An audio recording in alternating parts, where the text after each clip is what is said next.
Hi guys, I'd like to talk briefly today about the point of diminishing returns. It's not often addressed in social media, or I don't think I've ever seen it represented in advertising, but it's important to have a sense of what that is and then kind of dial in your own through trial and error and observation to see where you start to lose incremental benefits from additional hours training, additional intensity, redundant modes, that sort of thing. So I'm not going to go into the weeds about that. I will explore the subtopics in future videos. But right now, I'd just like to mention the idea of it and taking that into your thought processes for your program plan and then for modifying it over time. I see a lot of emphasis on intensity, loads,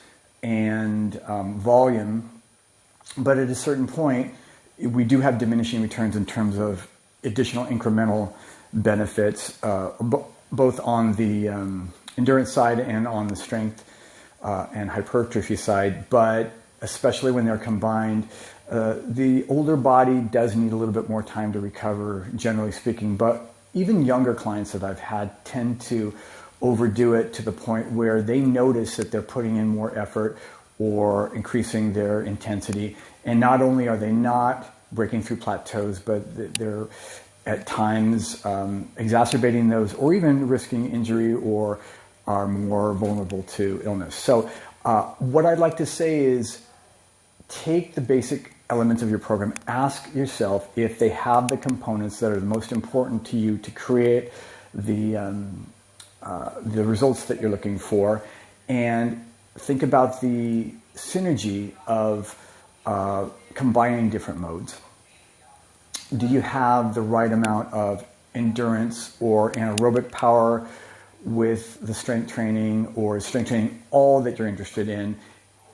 If you figure out what your mix is, and we'll delve into that in another video, but once you figure out what your mix is, take a look at how you feel the day after your training day, even if it's another training day, and ask yourself if you feel fully recovered, refreshed, and ready to go, or if you're kind of fighting through a little bit of malaise, a little bit of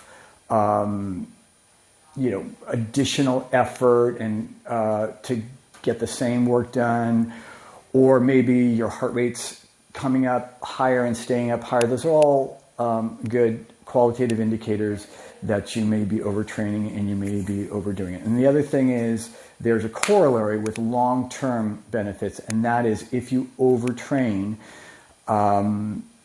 you are likely to just keep butting up against plateaus that may actually have nothing to do with training volume.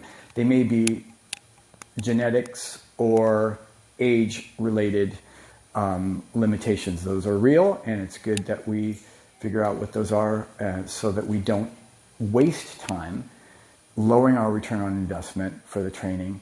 And again, we are avoiding increasing the predisposition for injury by minding that work-rest ratio. And I would say if you're very committed and devoted to your training, probably better off to err on the side of undertraining for a week or two, see how you feel, and move it up incrementally. But make sure you don't hit that point of diminishing returns where you feel like you're flat, uninspired, and maybe just not as enthusiastic about training anymore. Okay?